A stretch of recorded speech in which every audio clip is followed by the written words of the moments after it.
আমার হাতে আপনারা যে মডেলটা দেখতে পাচ্ছেন এটাকে আমরা শোল্ডার জয়েন্ট বা কাঁধের জোড়া বলি। এখানে দুইটা পার্ট থাকে, একটা হলো হিউমেরাস, এই পার্টটাকে আমরা হিউমেরাস বলি, আর এটা হলো স্কেপুলা। এই স্কেপুলা এবং হিউমেরাস মিলে কিন্তু আমাদের কাঁধ তৈরি হয়। এই কাঁধের ভিতর হাড় ছাড়াও কিন্তু বিভিন্ন টেন্ডন, লিগামেন্ট, মাসেল থাকে।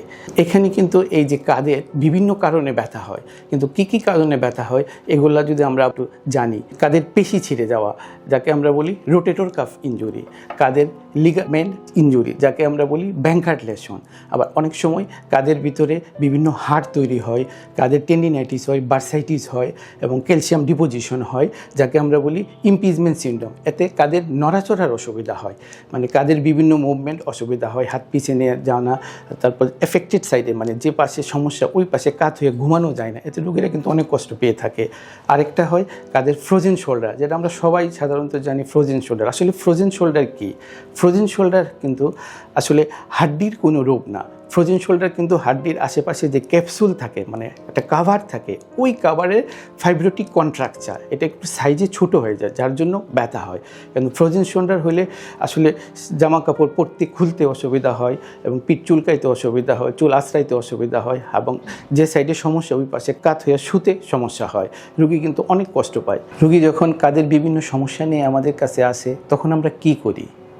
আমরা রুগীটি অ্যাসেস করি, আমরা নিজেরা কিছু এক্সামিনেশন করি, এমআরআই করি, তারপর ডায়াগনোসিস কনফার্ম করি। যেমন কাঁধের জোড়া যদি সরে যায় তাহলে কিন্তু ল্যাব্রাল ইনজুরি হয়। জোড়া একবার সরে যেতে পারে, বারবার সরে যেতে পারে। এতে হয় কি, এই ল্যাব্রাল ইনজুরিকে আমরা আমাদের ভাষায় বলি ব্যাঙ্কার্ড লেশন। আরেকটা ঘটনা ঘটে যে আমাদের বাহু বা আর্ম, এই হিউমেরাস বলি, হিউমেরাসের হেডে একটা লেশন হয় যাকে আমরা আমাদের ভাষায় হিলসেক লেশন বলি। তার মানে যখন জোড়া ছুটে যায় দুইটা ইনজুরি হয়, একটা ব্যাঙ্কার্ড লেশন, একটা হিলসেক লেশন। তখন আমরা আমাদের আর্থ্রোস্কোপ মেশিনের সাহায্যে এই যে ব্যাঙ্কার্ড লেশন বা কাঁধের লিগামেন্ট ছিঁড়ে যাওয়া এটা অ্যাঙ্কর সুচার দিয়ে আমরা রিপেয়ার করি।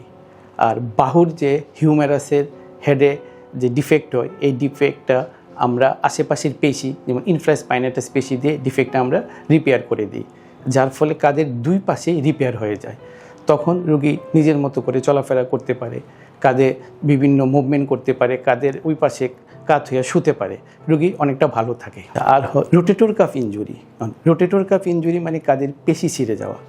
রোগী যখন কাঁধের পেশি ছিঁড়ে যাওয়া নিয়ে আমাদের কাছে আসে এবং সে যদি আর্লি স্টেজে আসে, যেমন 3 মাসের ভিতরে যদি আসে, তখন কিন্তু আমরা আর্থ্রোস্কোপ মেশিনের সাহায্যে এই পেশি রিপেয়ার যাকে আমরা রোটেটর কাফ রিপেয়ার বলি, এতে কিন্তু রোগী অনেক ভালো হয়ে যায়।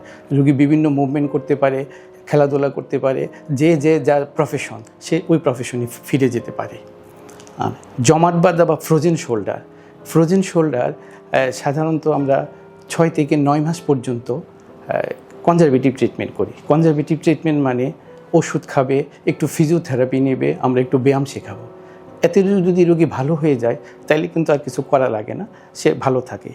কিন্তু 6 থেকে 9 মাস পার হওয়ার পরেও রোগী যদি ভালো না হয় তখন আমরা আমাদের আর্থ্রোস্কোপ মেশিনের সাহায্যে এটাকে আমরা বলি ক্যাপসুলার রিলিজ, মানে যে জয়েন্টের আশেপাশে যে ক্যাপসুল থাকে এটাকে আমরা একটু লুজ করে দিই, রিলিজ করে দিই, তখন রোগী আবার আগের মতো তার স্বাভাবিক চলাফেরা করতে পারে। ইমপিজমেন্ট সিনড্রোম যে হয় সেখানে কাঁধের যে অ্যাক্রোমিয়াম একটা হাড়ের একটা পার্ট, এই অ্যাক্রোমিয়ামের নিচের অংশে, দিস ইজ দ্য অ্যাক্রোমিয়াম, অ্যাক্রোমিয়ামের নিচের অংশে বোন তৈরি হয় এবং এখানে টেন্ডিনাইটিস হয়, বার্সাইটিস হয় এবং এখানে যে টেন্ডন থাকে টেন্ডনের ভিতর ক্যালসিয়াম জমা হয়।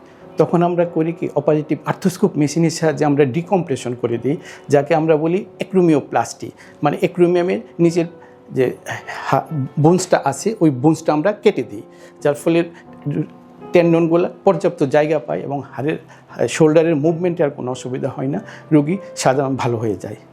আরেকটা যে জিনিস হয় অ্যাকিউট ক্যালসিফিক টেন্ডিনাইটিস, এখানে হয় কি যে হাড়ের যে বিভিন্ন টেন্ডন আছে, এই টেন্ডনের ভিতর ক্যালসিয়াম জমা হয়। এই ক্যালসিয়াম যখন জমা হয়, রোগী যদি আমাদের কাছে আর্লি স্টেজে থাকে তখন এই ক্যালসিয়ামটা একটু সফট থাকে, মানে টুথপেস্ট লাকের মতো থাকে।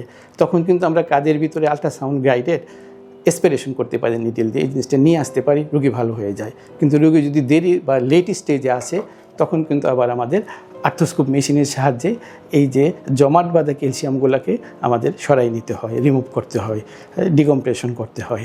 আসলে কাদের যে বিভিন্ন রোগ আছে, এই রোগের কিন্তু উপযুক্ত চিকিৎসা আছে।